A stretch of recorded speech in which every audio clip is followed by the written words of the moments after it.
ajarku mengerti. Ajarku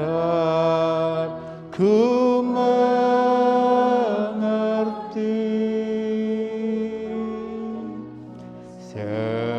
segala rencanamu.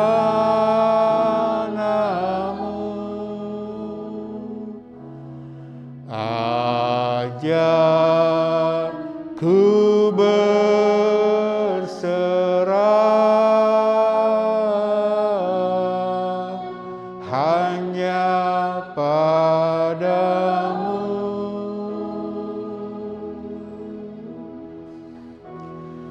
Pimpinlah jalanku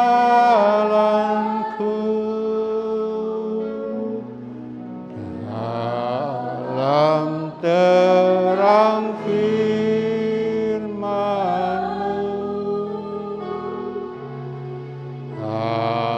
Ajarku berharap hanya padamu. Bapakku, Bapakku,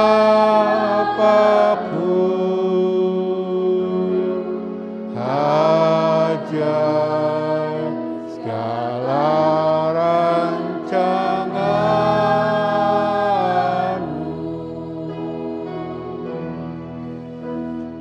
Tuhanku, heran perbuatan-Mu.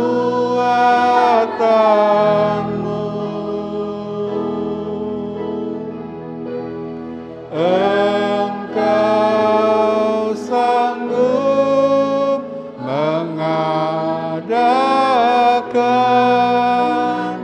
segala yang ku perlukan menurut kehendak-Mu. Terjadilah.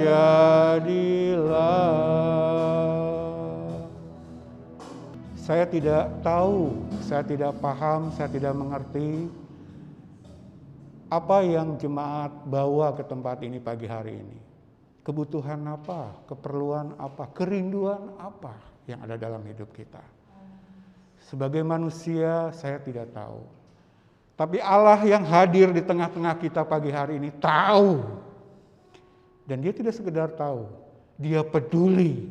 Dan Dia tidak sekedar peduli, Dia mampu mengulurkan tangannya menolong kita. Memberi apa yang menjadi kerinduan hati kita. Dia Allah yang sanggup. Dia Allah yang kita sembah. Dia satu-satunya Allah yang benar. Yang layak ditinggikan dan dipuji kebesarannya. Apa yang menjadi kerinduan kita, biar kita curahkan saat kita beribadah di hadapan, saat kita berbakti kepadanya. Akui Dia sebagai Allah, satu-satunya Allah yang mampu, yang sanggup memberikan kelepasan dalam hidup kita. Terima kasih Tuhan.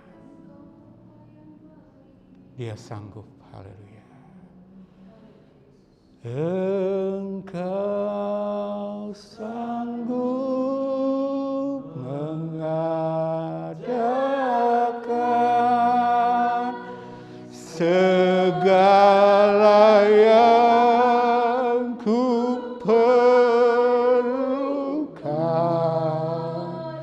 menurut kehendak-Mu. Terjadilah.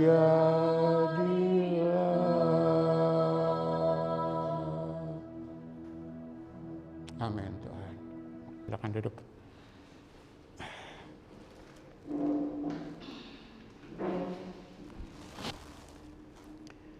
Ya, selamat tahun baru saya ucapkan pada jemaat yang terkasih. Hari kedua ya hari kedua di tahun 2022.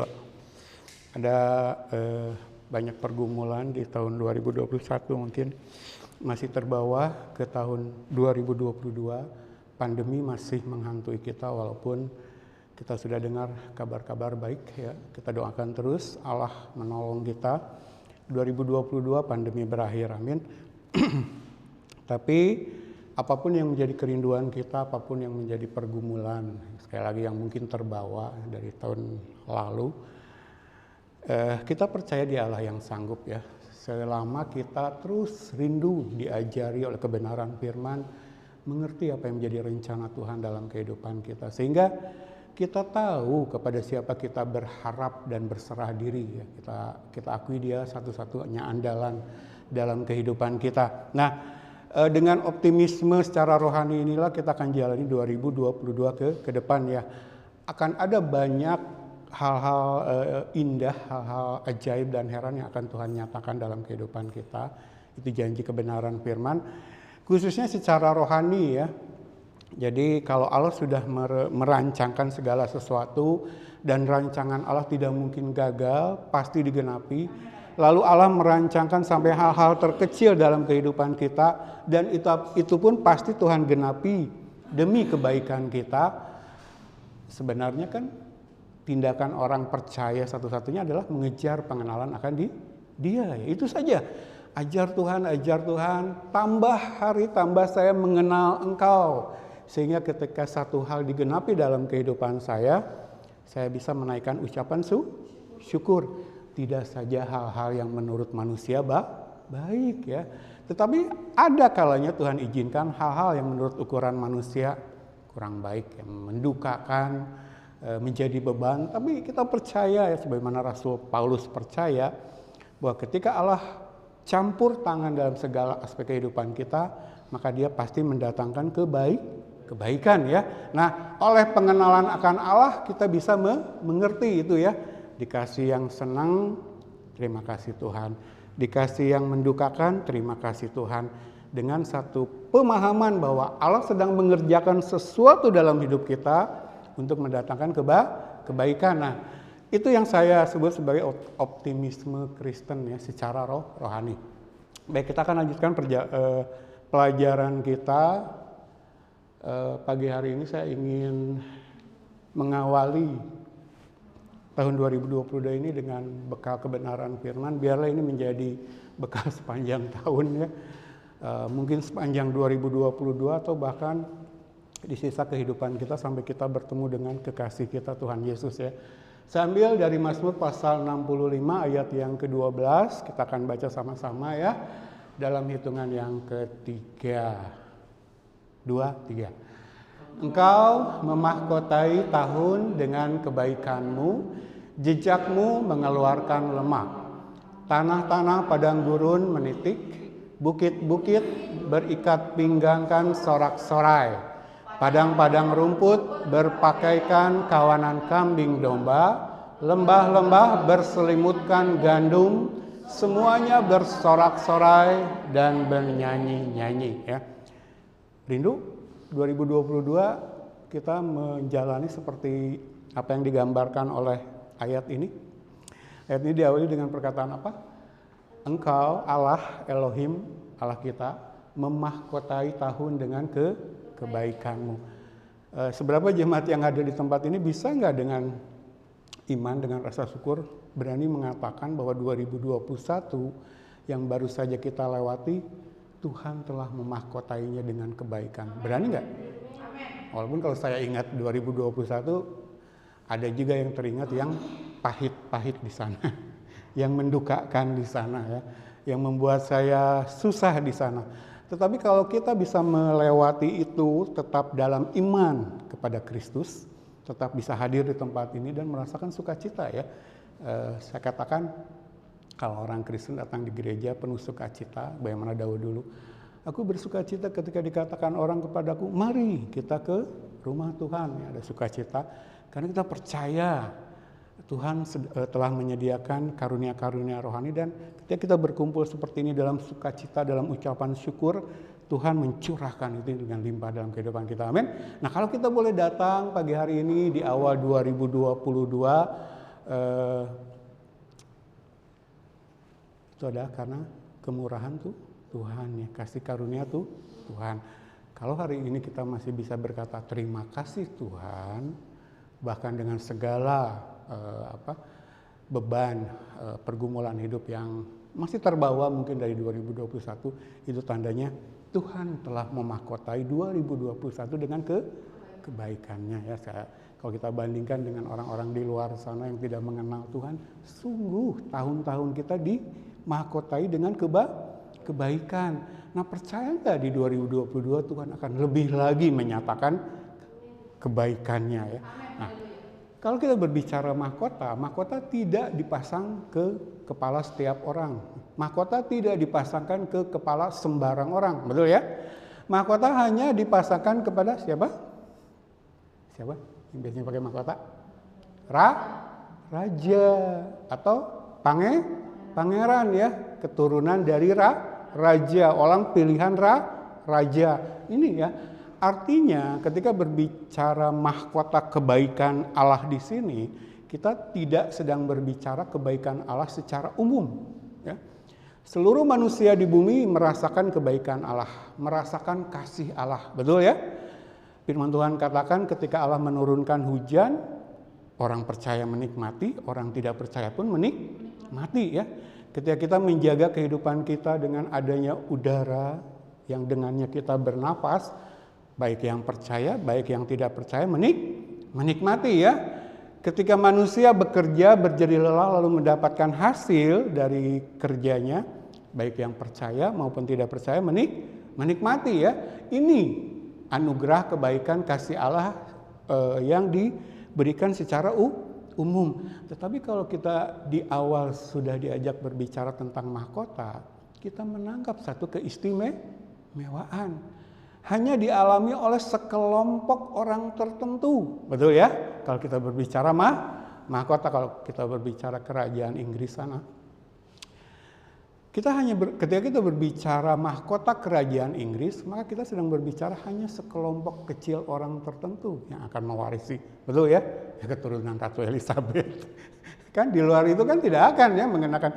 Jadi kekhususan kebaikan Allah. Nah, kalau kita baca ayat ini dimulai dengan memahkotai, Allah memahkotai tahun dengan kebaikannya, maka kemudian kalimat-kalimat selanjutnya sampai ayat yang ke-14 menunjukkan bahwa kalau kita berbicara kebaikan Allah, selalu ukurannya itu limpah.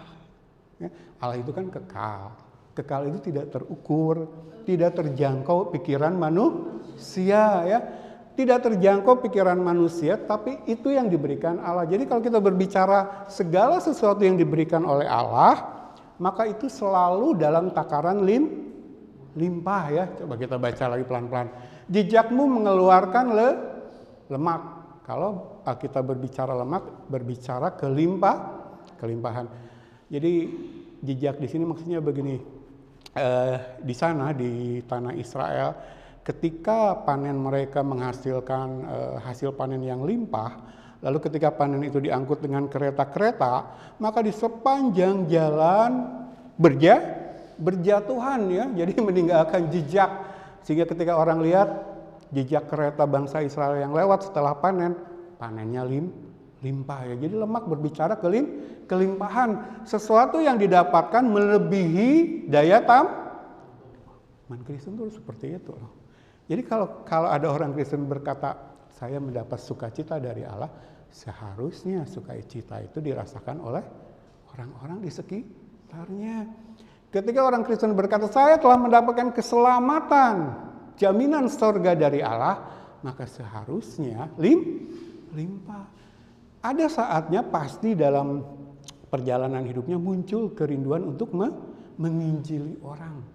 Kalau saya sudah dijamin masuk surga, saya ingin orang lain mengalami. Kalau saya sudah diberikan keselamatan, bebas dari hukuman neraka, saya ingin orang lain pun mendapatkan ya.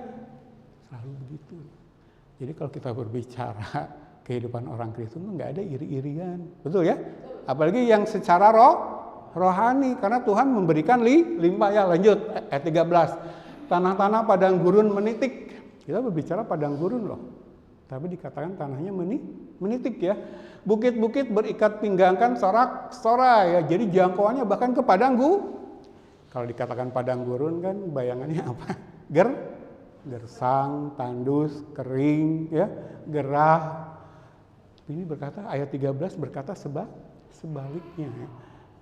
Bayangkan kebaikan Allah yang limpah, yang ruah, yang luber ini sampai membuat padang gurun bersorak-sorai ya, ayat 14. Padang-padang rumput berpakaikan kawanan kambing domba, lembah-lembah berselimutkan gandum, semuanya bersorak-sorai dan bernyanyi-nyanyi. Tanaman, hewan, ternak, binatang-binatang semua ada dalam sukacita. Semua menghasilkan panen yang melimpah ya. Nah, kalau hasil panen seperti ini, maka otomatis dong orang-orangnya pun penuh dengan sukacita ya. Jadi ini gambaran satu kebahagiaan yang berasal dari kebaikan Allah ya, kebaikan Allah yang dimahkotakan kepada tahun-tahun yang kita lewati. Nah, saya ingin kita membaca ayat ini dalam Alkitab bahasa Inggris ya, biar lengkap gambarannya. Ini saya ambil dari Alkitab NASB tapi sudah saya terjemahkan. Coba kita baca dan kita bandingkan dengan versi bahasa Indonesia tadi ya. Engkau telah memahkotai tahun dengan kelimpahanmu dan jalan-jalanmu meneteskan lemak. Padang rumput di padang gurun menetes dan bukit-bukit membungkus diri mereka dengan sukacita. Padang rumput dipenuhi kawanan ternak dan lembah-lembah ditutupi dengan biji-bijian. Mereka berteriak kegirangan. Ya, mereka bernyanyi. Dalam bahasa Inggris biasanya lebih dekat ke bahasa aslinya dan biasanya rasa puitisnya itu lebih kental ya. Jadi kita lihat di sini misalkan ada ungkapan mereka berteriak kegirangan ya, shout of joy, ya, rejoice, joy, sukacita. Ini adalah ungkapan kebahagiaan. Coba bayangkan sejenak ketika kehidupan umat Tuhan dimahkotai tahunnya dengan kebaikan Allah, seharusnya ini yang terjadi ya. Ini yang terjadi. Oke, kita akan bahas sedikit tentang kitab Mazmur dulu ya. Nah, latar belakang biar kita tahu. Kalau kita berbicara kitab Mazmur, keseluruhan kitab Mazmur ada berapa pasal? 50 dibaca. Kalau tengah saya tulis nggak tahu ya. Ada 150 pasal dalam kitab Mazmur. Jadi kalau saya tutup mata lalu buka kitab ini secara acak, kurang lebih tengah-tengahnya mana gitu kan. Nah, biasanya yang terbuka adalah Mazmur ya. Jadi Mazmur itu pasal terbanyak dalam Alkitab dan letaknya kurang lebih tepat di tengah-tengah Alkitab kita ya. Jadi ini keseluruhan kitab Mazmur yang berisi 150 pasal ini diberi judul puji-pujian dalam teks Ibrani. Jadi dalam teks aslinya bahasa Ibrani Perjanjian Lama, kitab Mazmur itu disebut pujian ya. Kemudian para rabi, para guru-guru agama Yahudi sering merujuknya sebagai buku puji-pujian ya. Jadi memang isi kitab Mazmur itu untuk dinyanyikan. Nah, yang ketiga, Septuaginta atau terjemahan Perjanjian Lama dalam bahasa Yunani biasa ditulis LXX menyebutnya sebagai Psalms. Jadi kalau kita dengar Psalms yang kemudian diterjemahkan Mazmur, nah istilah Psalm ini baru muncul di Septuaginta ya. Jadi versi terjemahan bahasa Yunani Perjanjian Lama ya. Psalms atau Mazmur atau The Book of Psalms, buku Mazmur ya. Ini yang kemudian kita terjemahkan ke dalam bahasa Indonesia menjadi Mazmur. Nah, kata benda Psalms ini berasal dari kata kerja Yunani yang memiliki pengertian dasar memetik senar, gitu ya. Jadi kalau orang berkata kan, kalau orang di luar sana yang imannya lain, apa sih? Kalau orang Kristen itu identik dengan nyanyi-nyanyi, nah, ya. Ini yang paling terkenal itu Mazmur ya. Nah, memang buku Mazmur sendiri, kitab Mazmur dalam Alkitab sendiri, kata Mazmur atau dari bahasa Inggris Psalms ini, dari bahasa Yunani Psalms ini memiliki pengertian memetik dawe. Jadi bayangkan kalau kita sekarang membaca seperti membaca teks biasa ya, tapi bayangkan orang Israel zaman dulu, zaman itu, ketika membaca isi Mazmur ini diiringi dengan petikan dawai, ya, diiringi dengan alat musik, ya. Jadi kita bayangkan seperti ini. Jadi kitab Mazmur ini memang isinya adalah lagu pujian kepada Allah, ya. Oke, lanjut. Nah, Mazmur 65 yang kita tadi bacakan ayat 12 sampai 14 berisi puji-pujian yang muncul dari perasaan penuh pengharapan, berisi puji-pujian yang muncul dari perasaan penuh pengharapan, keyakinan dan antusiasme sebagai respon terhadap kebaikan Allah tanpa keluhan dan 2021 masih ada keluhan nggak? Masih ada keluhan nggak? Jujur. Orang Kristen yang asli itu, yang sejati itu orang yang jujur. Kalau saya ngakui 2021 masih ada keluhan. Masih ada persungutan nggak? 2021 masih, ya, masih ada persungutan, ya. Mazmur ini biasa dinyanyikan pada saat umat berkumpul di tabernakel pada hari raya besar, ya. Jadi Mazmur ini sebenarnya Mazmur pernyataan kebahagiaan, ya. Kebahagiaan merayakan ketika Allah mencurahkan kebaikannya sedemikian rupa sampai gambarannya tadi kita baca, ya. Luar biasa. Nah, sebenarnya dalam rancangan Allah yang maha mulia, yang maha baik, Allah tuh ingin umat Allah itu mengalami seperti ini. Tidak ada lagi keluhan, tidak ada lagi persungutan. Tapi toh dari tahun ke tahun masih ada, masih ada, ya. Tapi lagu ini, Mazmur ini dinyanyikan sebagai satu pengharapan kehidupan kita ke depan. Umat Allah, ya, umat yang sudah diselamatkan oleh karya salib Kristus. Sebagai pengharapan ke depan, supaya yang namanya keluhan dan persungutan ini semakin berkurang. Ketika kita semakin mengerti rencana Allah dalam hidup kita. Ketika kita semakin mengenal pribadi Allah. Kita berharap ketika kita menyanyikan Mazmur 65 ini, keluhan yang masih ada di 2021 menjalani 2022 akan semakin hilang, semakin berkurang, dan puncaknya, akhir ceritanya di akhir nanti sama sekali tidak percaya nggak? Dalam kehidupan kita umat tebusan Allah, satu saat tidak ada lagi keluhan dan persungutan. Percaya nggak? Kapan itu terjadi? Nanti ketemu Yesus, betul? Nol keluhan, nol persungutan, betul, ya? Langit baru, bumi baru, sorga mulia.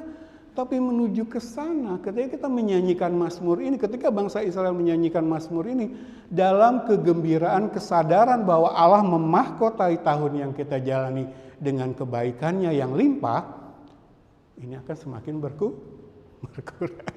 Nah, kalau pemahaman kita akan rencana Allah, pengenalan kita akan pribadi Allah tidak bertumbuh, ini akan ke bawah terus. Kadar keluhan dan persungutan kita akan bobotnya akan terus ada. Masuk 2022, mengakhiri 2021 tidak berubah. 1 tahun berlalu tidak terasa, ya, Bu.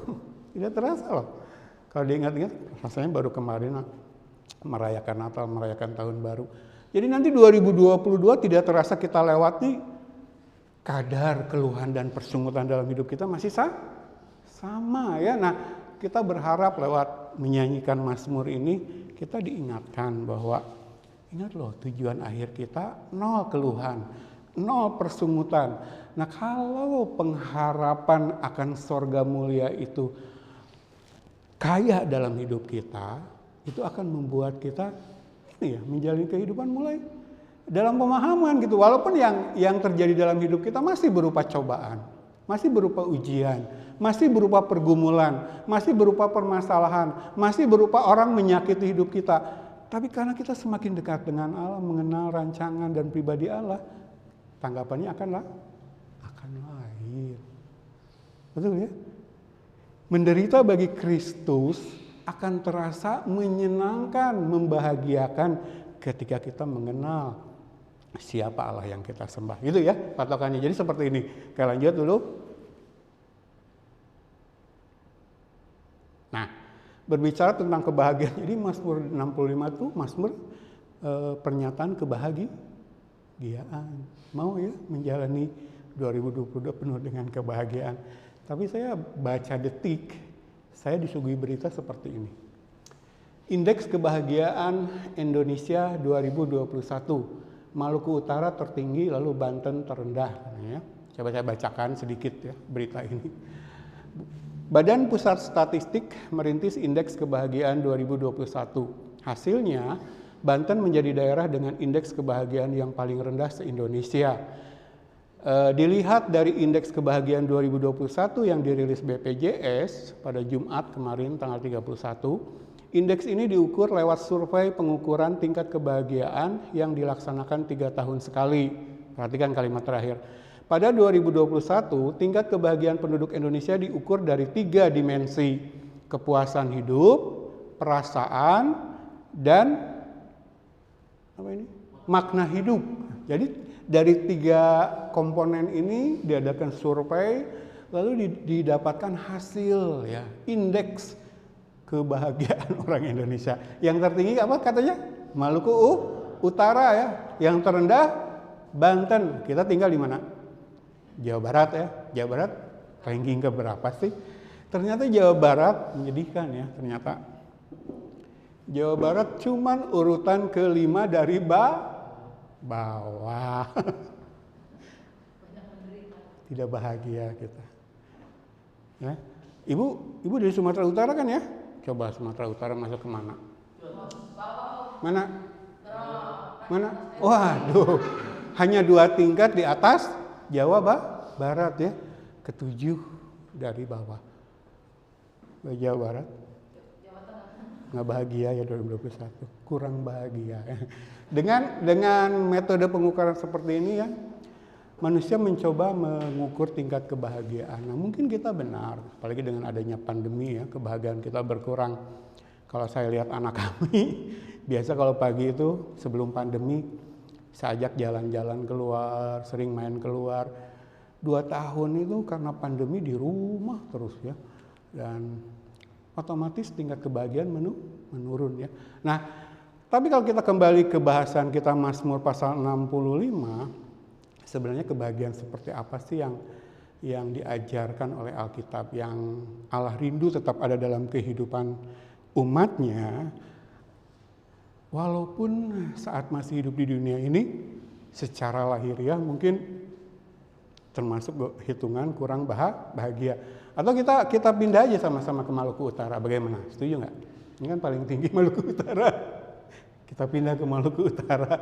Nanti indeks 2022 berubah lagi. Oke, kita akan belajar sama-sama. Ini saya ingin kasih gambaran aja cara dunia, cara manusia mengukur tingkat kebahagiaan. Nah, kalau kita berbicara tentang bahagia, Allah kita sebutannya, namanya adalah Allah bahagia. Ini ayat yang kita baca. 1 Timotius 1 ayat 11 ya. Yang berdasarkan Injil dari Allah yang mulia dan maha bahagia seperti yang telah dipercayakan kepadaku. Jadi kalau kita berbicara Injil, berbicara firman Tuhan, Allah seperti apa sih yang dinyatakan oleh pemberitaan firman? Yang diajarkan oleh firman? Ini, Allah yang mulia dan maha bahagia. Ini ayat yang tidak pernah saya lupakan setelah saya jadi pendeta. Kenapa? Karena ini angkanya angka cantik, ya. 1 Timotius 1 ayat 11, 111. Lalu ini kata Yunani dari maha bahagia ini adalah makarios. Ingat. Jadi kalau lihat orang Kristen hidupnya kurang bahagia atau bahkan nggak ada kebahagiaan, kamu benar nggak sih menyembah Allahnya Israel, Allahnya Abraham, Ishak dan Yakub, Tuhan Yesus Kristus? Karena Allah kita adalah Allah maha bahagia.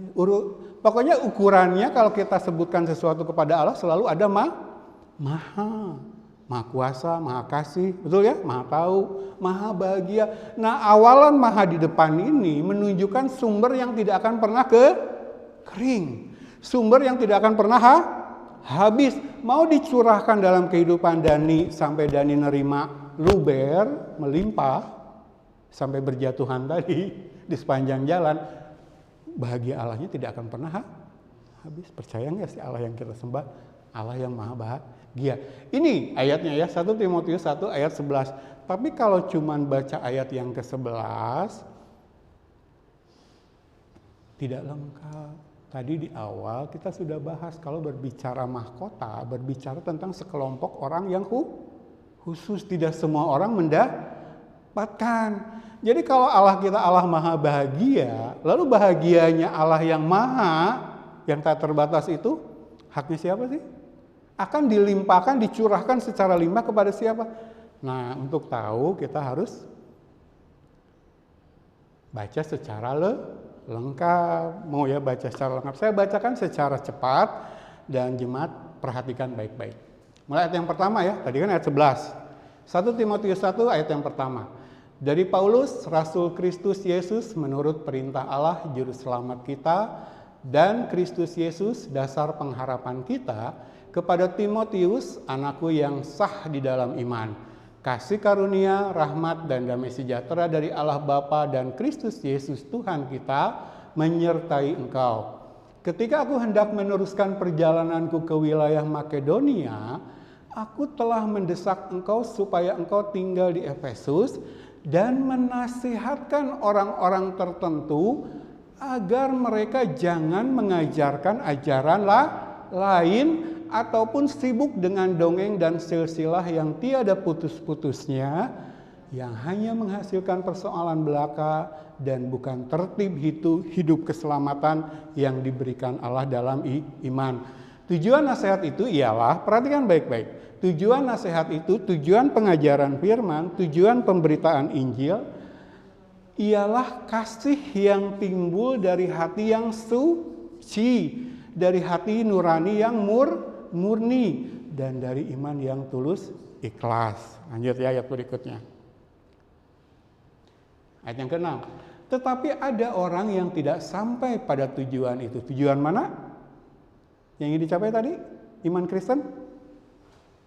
Hati yang suci, nurani yang murni, iman yang tulus ikhlas. Itu loh yang ingin dituju oleh iman Kristen. Nah, Paulus katakan, tetapi ada orang yang tidak sampai pada tujuan itu dan yang sesat dalam omongan yang sia-sia. Mereka itu hendak menjadi pengajar hukum Taurat tanpa mengerti perkataan mereka sendiri dan pokok-pokok yang secara mutlak mereka kemukakan. Kita tahu bahwa hukum Taurat itu baik kalau tepat digunakan, yakni dengan keinsafan bahwa hukum Taurat itu bukanlah bagi orang yang benar, melainkan bagi orang yang durhaka dan orang lalim, bagi orang fasik dan orang berdosa, bagi orang duniawi dan yang tak beragama, bagi pembunuh bapa dan pembunuh ibu, bagi pembunuh pada umumnya, bagi orang cabul dan pemburit, bagi penculik, bagi pendusta, bagi orang makan sumpah, dan seterusnya segala sesuatu yang bertentangan dengan ajaran sehat. Gitu ya. Itu sampai ayat yang ke-10. Nah, baru masuk ke ayat yang ke-11 yang kita bacakan, yang berdasarkan Injil dari Allah yang mulia dan maha bahagia ya, seperti yang telah dipercayakan kepadaku. Nah, kita baca dulu kesimpulan dari teks 1 Timotius tadi ya. Cuman ini loh kesimpulannya. 1 Timotius 1 ayat 1 sampai 11 itu ya, yang tadi panjang kita bacakan. Gereja Tuhan ya, hidup dalam pengajaran firman yang berdasarkan Injil Allah yang berisi nasihat dengan tujuan kasih yang timbul dari hati yang suci, dari hati nurani yang murni, dan dari iman yang tulus ikhlas yang diwujudkan lewat tertib hidup keselamatan. Dan dengan itu kita akan mencapai kebahagiaan hidup. Ringkasan dari 1 Timotius pasal 1 ayat 1 sampai 11. Jadi ketika kita berbicara Allah kita Allah yang makarios, maha bahagia, lalu bahagia yang limpah ini haknya siapa? Akan diberikan Allah kepada siapa? Ini gereja Tuhan. Tapi gereja Tuhan yang benar-benar gereja Tuhan. Ada kriteria, ada ciri-ciri. Kalau kita berbicara gereja Tuhan kan, ini pelajaran kita sepanjang akhir 2021 ya tentang penyesatan. Kita harus memampukan loh. Ketika kita bergereja di satu tempat, Gereja itu termasuk kategori gereja Tuhan tidak? Karena kalau itu gereja palsu, tidak akan mendapat limpahan bahagia yang limpah ruah tadi ya. Nah, kalau gereja yang asli, gereja yang benar, gereja Tuhan seperti apa? Ini, sekali lagi saya bacakan pelan-pelan. Perhatikan, hidup dalam pengajaran firman yang berdasarkan Injil Allah, yang berisi nasihat dengan tujuan kasih yang timbul dari hati yang suci, dari hati nurani yang murni, dan dari iman yang tulus ikhlas, yang diwujudkan lewat tertib hidup keselamatan. Dan dengan itu kita akan mencapai kebahagiaan hidup. Jadi di sini ada kondisi hati. Hati ini kan menghasilkan kasih, betul ya? Tapi kasih ini dihasilkan dari hati yang suci, nurani yang murni, iman yang tulus. Itu loh kasih yang benar. Itu loh kasih yang dari Allah. Itu loh kasih agape. Itu loh kasih yang memampukan kita mengasihi Tuhan Yesus. Di luar dari jenis kasih ini tidak bisa. Kasih yang berangkat dari apa? Hati yang suci, nurani yang murni, iman yang tulus ikhlas. Nah, ketiga aspek ini hanya bisa dibentuk lewat apa? Pengajaran firman. Karena pengajaran firman berisi nasihat. Di mana oleh nasihat itu kita berubah. Coba renungkan sedikit. Saya ajak jemaat merenungkan kehidupan gereja akhir zaman. Kalau kita berbicara kasih, ya kasih ada. Tapi belum tentu kasih itu berangkat dari hati yang suci. Belum tentu kasih itu berangkat dari nurani yang murni. Belum tentu kasih yang ditunjukkan itu berangkat dari iman yang tulus. Loh, kita sama tahu kalau mau mengkritisi keadaan gereja akhir zaman. Kan seringkali orang Kristen sekarang datang ke gereja tujuannya apa? Ada yang mau? Jawab secara jujur. Kalau saya perhatikan gereja akhir zaman secara umum ya, secara mayoritas, umat Kristen datang ke gereja itu tujuannya seperti datang ke pasar. Mau bertransaksi dengan Tuhan. Ya apa ya? Iya loh.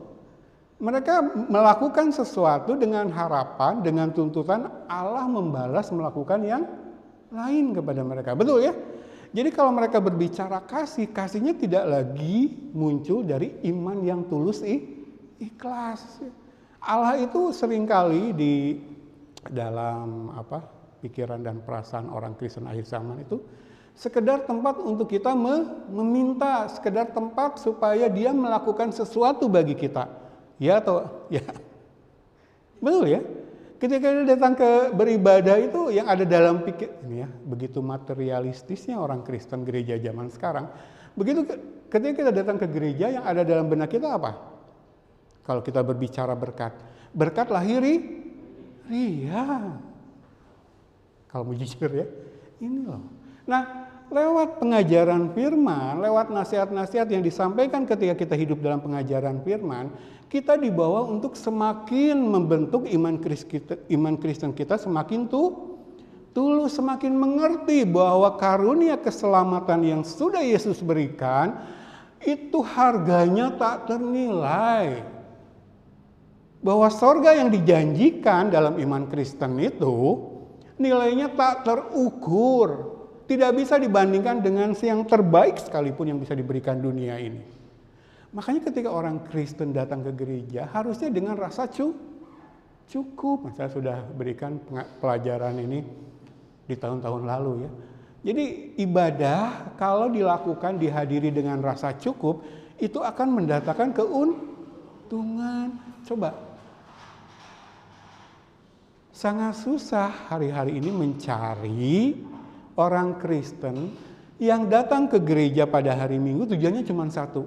Saya mau mengucap syukur, saya mau merendahkan diri dan meninggikan Yesus. Itu saja.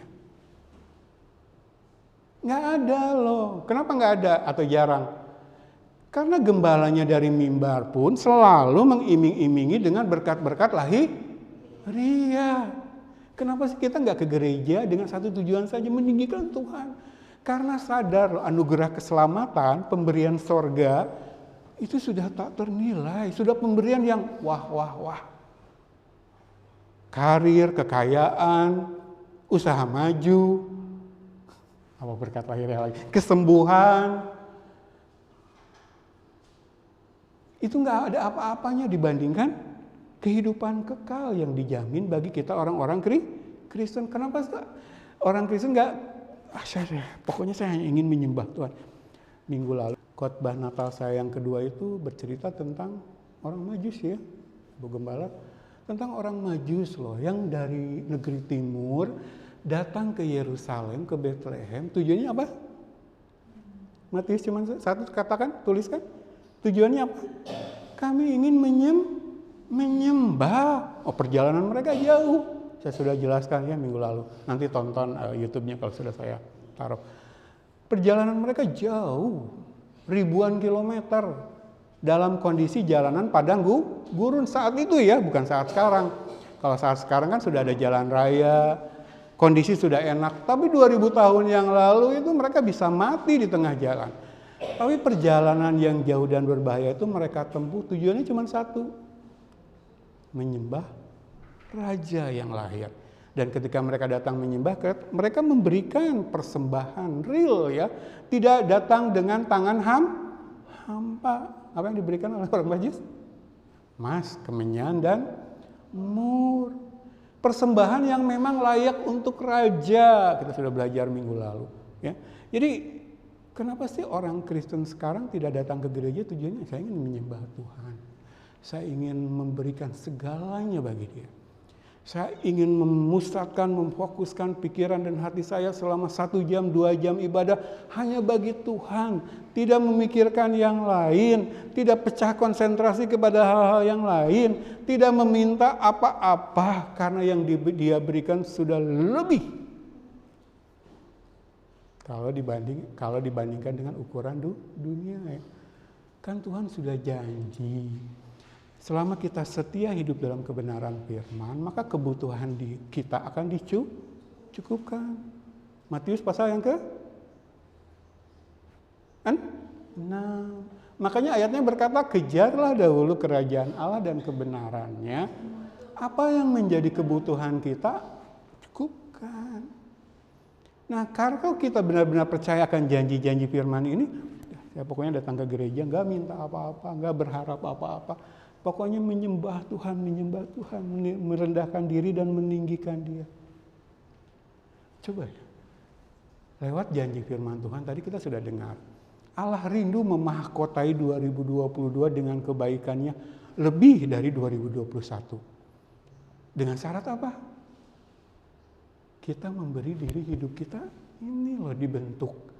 Hati kita semakin suci, nurani kita semakin murni, dan iman Kristen kita tinggalkan dari iman Kristen transaksional.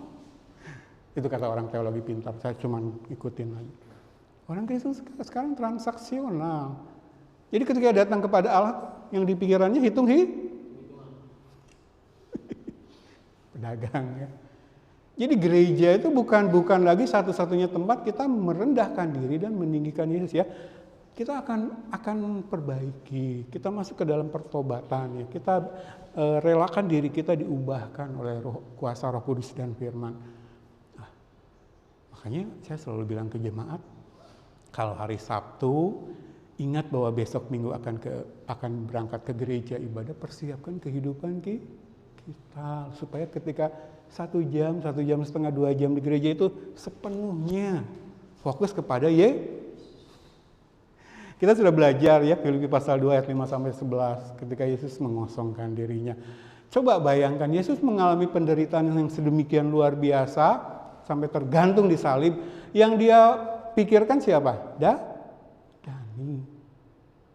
Dia rela menderita semua, kehilangan banyak hal dalam kehidupannya. Pikirannya cuma supaya si Dani selamat, supaya si Dani selamat, supaya si Dani selamat, supaya si Dani terhindar dari neraka, masuk surga. Sekarang orang Kristen hitungan. Kalau toko sepi nggak ke gereja. Kalau karir mandek, males mah. Jadi ini loh yang disebut Kristen transaksional, dan Kristen transaksional bukan Kristen yang alkitabiah. Jadi ini ya. Nah, ini loh. Jadi definisi gereja Tuhan itu seperti ini. Hidupnya diubahkan dari kesehari ke sehari ya. Hatinya dibuat semakin suci, nuraninya semakin murni, imannya semakin tulus ikhlas. Nah, kasih yang muncul dari 3 kondisi inilah itu kasih agape, kasih Allah. Ya. Nah, seharusnya gereja hidup dalam kasih seperti ini ya. Oke, lanjut dulu. Nah, kalau kita berbicara gereja Tuhan, gereja seperti inilah gereja yang didirikan oleh Tuhan Yesus ya. Baca ya, ketika Yesus memperkatakan rencananya untuk mendirikan satu gereja yang begitu powerful, gereja yang begitu agung dan mulia, gereja yang bahkan iblis tidak bisa menyentuhnya, bahkan maut tidak bisa menguasainya, gereja yang akan berkemenangan ya. Ini Matius 16 ayat 18. Dan aku pun berkata kepadamu, Yesus ya, engkau adalah Petrus dan di atas batu karang ini aku akan mendirikan jemaatku dan alam maut tidak akan menguasainya. Artinya apa? Kita menjadi orang-orang yang bebas dari kematian secara rohani ya. Kita orang-orang yang telah dibangkitkan, dihidupkan rohani kita, dijamin pasti masuk surga. Walaupun tubuh jasmani kita akan mengalami kematian, tetapi secara rohani kita hidup ya, dan hidup ini dijamin sampai kepada kekekalan. Ini loh gereja Tuhan. Jadi kalau Yesus sudah menubuatkan gereja yang akan dia bangun adalah gereja yang berkuasa seperti ini, maka realitasnya dalam kehidupan kita ini terjadi. Jadi kalau kita berbicara gereja itu apa sih? Orang-orang yang ngumpul buat apa? Arisan, gosip, bubar ibadah, makan-makan, hahaha, hehehe. Bukan. Kalau kita berbicara gereja Kristus yang didirikan oleh Yesus yang berkemenangan, adalah kumpulan orang yang memberi diri diproses, dikuduskan, disucikan, diubahkan, sehingga apa?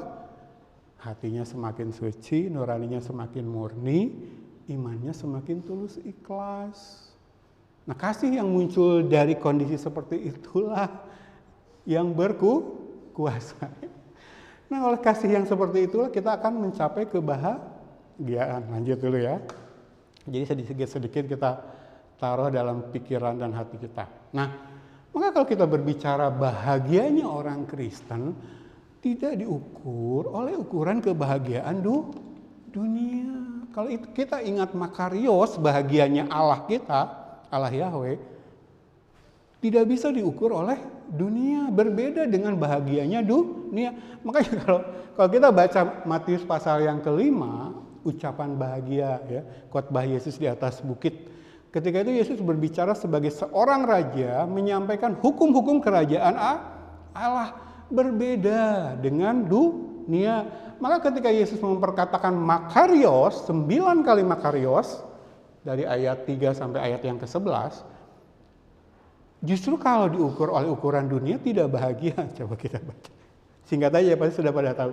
Berbahagialah orang yang miskin di hadapan Allah, karena mereka yang punya kerajaan sorga. Berbahagialah orang yang berduka cita. Aneh loh orang Kristen ini. Dibilang berduka cita, tapi dibilang berbahagia. Yang benar yang mana? Yang berbahagia di hadapan Allah adalah yang berduka cita karena dunia ya. Karena mereka akan dihibur. Berbahagialah orang yang lemah lembut, karena mereka akan memiliki bumi. Berbahagialah orang yang lapar dan haus akan kebenaran, karena mereka akan dipuaskan. Berbahagialah orang yang murah hatinya, karena mereka akan beroleh kemurahan. Berbahagialah orang yang suci hatinya, karena mereka akan melihat Allah. Berbahagialah orang yang membawa damai, karena mereka akan disebut anak-anak Allah. Berbahagialah orang-orang yang dianiaya oleh sebab kebenaran, karena merekalah yang mempunyai kerajaan sorga. Berbahagialah kamu jika karena Yesus kamu dicela dan dianiaya, dan kepadamu difitnahkan segala yang jahat. Menurut ukuran dunia yang saya kasih tanda merah, bukan gambaran orang bahagia.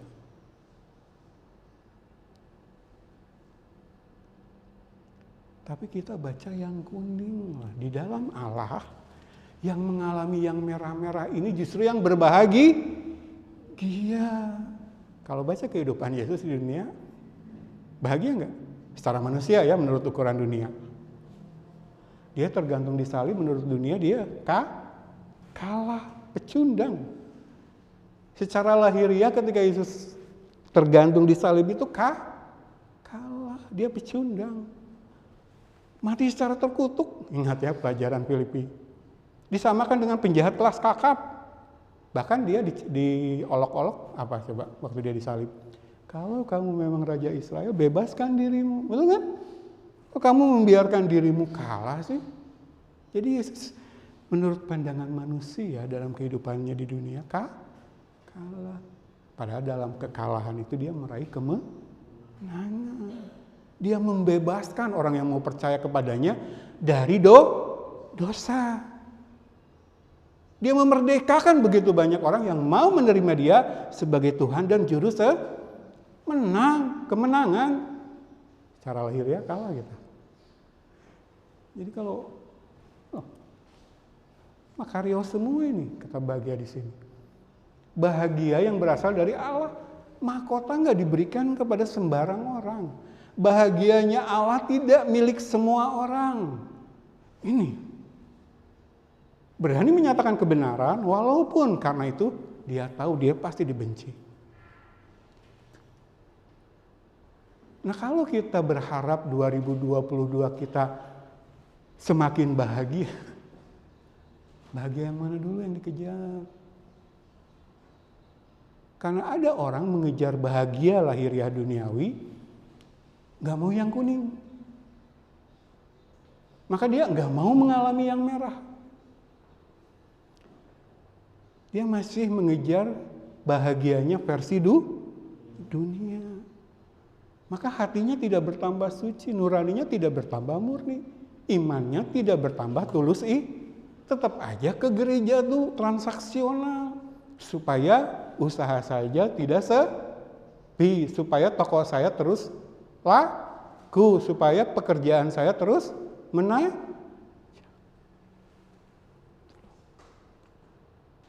Ingat ya. Jadi sekali lagi, berbicara tentang mahkota tidak diberikan kepada sembarang orang. Bahagianya Allah menjadi bagian yang pasti dalam kehidupan kita kalau kita mau menjadi gereja Tuhan yang sebenarnya. Lanjut ya. Jadi kalau mendefinisikan, mengartikan bahagianya orang Kristen, jangan ngikutin ukurannya manusia lain. Nah, setelah saya sama istri fokus di pelayanan pengajaran firman, lalu kita kehilangan banyak fasilitas lah.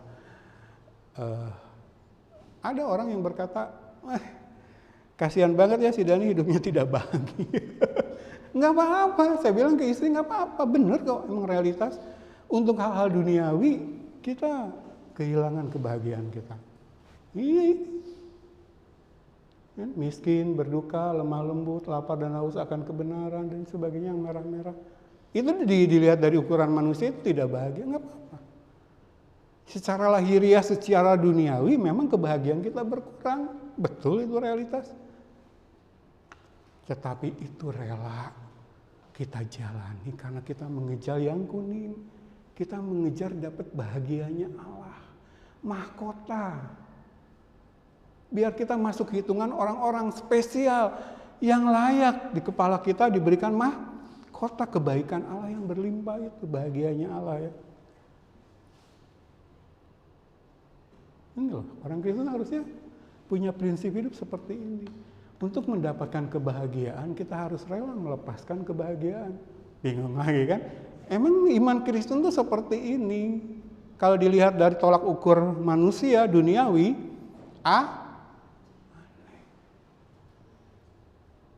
untuk mendapatkan kebahagiaan Makarios Allah, kita harus rela melepaskan kebahagiaan dunia. Karena ketika kita diajar firman, kita sakit. Betul tidak? Hei, cara hidup kamu yang lalu salah, 2021 salah. Ini yang benar. Mau nggak diajar melakukan yang benar? Susah. Kita akan kehilangan kebahagiaan secara lahiriah. Ampuni orang yang bersalah kepada kita. Sakit nggak? Hilang kebahagiaan duniawi kita. Karena naturnya manusia apa? Balas berlipat kali. Kamu nyakitin aku, biar kamu disakitin lebih lah. Itu kan? Kita akan bahagia kalau begitu. Kalau orang yang menyakiti kita mendapatkan kesakitan lebih. Tapi firman mengajari apa? Ampuni. Kehilangan kita kebahagiaan ini. Tapi kita dapat kebahagiaan yang di atas. Wah, ibadah di Medland sama Pak Dani. Udah khotbahnya serius, lama lagi. Pujian nggak ada. Kita sedang belajar. Berani melepaskan kebahagiaan duniawi yang nyaman menurut daging kita demi memperoleh perkenanan Allah. Punya nggak kita sikap hidup seperti ini di 2021? Atau kalau sudah punya, sampai mana ukurannya? Nah, biar di 2022 kita kejar lebih lagi. Supaya hati kita makin disucikan, nurani makin dimurnikan, iman kita makin dibikin tulus kasih muncul dari hal yang seperti itulah yang membuat kita bahagia. Oke. Lalu dan apakah secara lahiriah duniawi orang Kristen nggak boleh merasakan bahagia? Loh, bahagia ya tetap ada saatnya kita rasakan. Kan? Saya sama istri, walaupun dalam sikap berani melepas kebahagiaan duniawi, tapi tetap aja kan saat kumpul, saat sama-sama anak kami, kebahagiaan itu tetap ada loh, tetap Tuhan kasih. Maksudnya nggak hilang sama sekali. Tapi yang menjadi pertanyaan, kalau demi bahagia makariosnya Allah kita dituntut untuk melepas kebahagiaan duniawi, berani nggak? Rela nggak? Itu ukuran Kristen yang benar. Karena ada golongan Kristen yang menghindar ini, menghindar pengajaran firman, menghindar mendengar nasihat Tuhan, menghindar hatinya dibikin lebih suci, menghindar nuraninya dibikin semakin murni, menghindar iman Kristennya dibikin semakin tulus ikhlas, karena nggak mau kehilangan ini. Banyak orang Kristen sekarang memenuhi gereja tapi sikapnya dia tetap ingin di zona nyamannya dia. Tuhan, saya Kristen, tapi Tuhan jangan ikut campur urusan-urusan yang masih saya suka lakukan nyaman. Kalau Kristen menyatakan tidak boleh, banyak loh orang Kristen seperti itu. Dalam pengalaman pelayanan saya 13 menuju 14 tahun ini, saya bertemu banyak orang Kristen yang lanjut dulu ya, punya ya.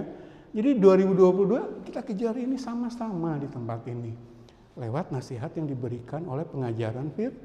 Karena Roh Kudus di situ bekerja, memampukan kita melakukan ini.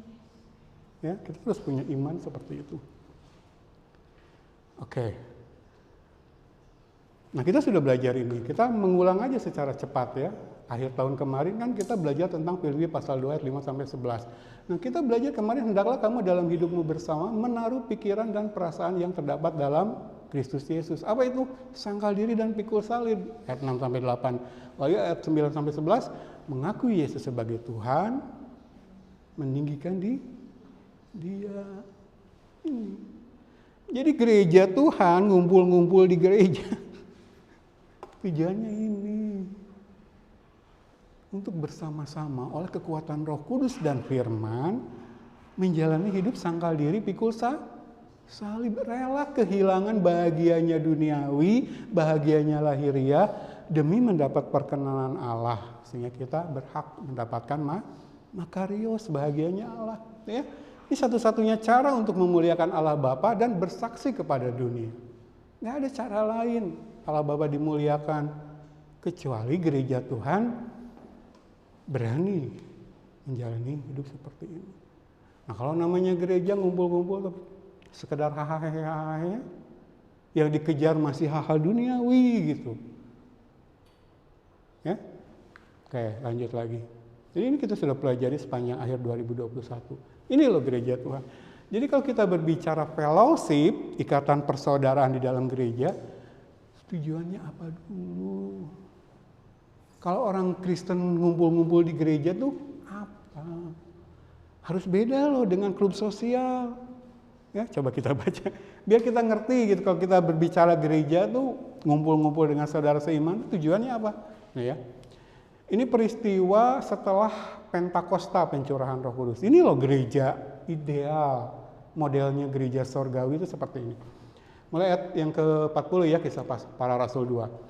Dan dengan banyak perkataan lain lagi, ia, Rasul Petrus, memberi satu kesaksian yang sungguh-sungguh, dan ia mengecam dan menasihati mereka, katanya, berilah dirimu diselamatkan dari angkatan yang jahat ini. Orang-orang yang menerima perkataannya itu, perkataan Rasul Petrus, berita Injil, memberi diri dibaptis, dan pada hari itu jumlah mereka bertambah kira-kira 3.000 jiwa. Ayat 42. Mereka bertekun dalam pengajaran rasul-rasul dan dalam persekutuan. Baca lagi yang saya kasih tanda kuning. Ayat yang ke-42. Yang sudah ditaubatkan oleh pelayanan para rasul itu, mereka berkumpul untuk apa? Mereka bertekun dalam pengajaran rasul-rasul dan dalam persekutuan. Lanjut ya baca. Dan mereka selalu berkumpul untuk memecahkan roti dan berdoa, perjamuanku kudus. Dengan bertekun, loncat ke ayat yang ke-46, dengan bertekun dan dengan sehati mereka berkumpul tiap-tiap hari dalam bait Allah. Mereka memecahkan roti di rumah masing-masing secara bergilir dan makan bersama-sama dengan gembira dan dengan tulus hati sambil memuji Allah. Dan mereka disukai semua orang, dan tiap-tiap hari Tuhan menambah jumlah mereka dengan orang yang diselamatkan. Jadi kalau jemaat kumpul, tujuan ngumpulnya buat apa? Bukan sekedar rame-rame. Nah, saya senang aja ketemu Pak Primus hari Minggu nanti. Oh, kita bergosip, ngobrolin sana-sini, pulangnya kita makan bareng. Bukan itu nggak boleh. Ya kalau bergosip nggak boleh. Maksudnya bersenang-senang, bergembira bersama itu bukan nggak boleh. Tapi tujuan utama bertekun dalam pengajaran rasul-rasul, dalam pengajaran firman, supaya mendapat nasihat yang didasarkan dari Injilnya Allah, yang oleh nasihat itu hati kita disucikan, nurani kita dimurnikan, iman kita dibuat menjadi tulus ikhlas. Saat itulah kita merasakan yang namanya bahagia. Coba, selama 2021, fellowship kita di gereja itu sifatnya seperti apa?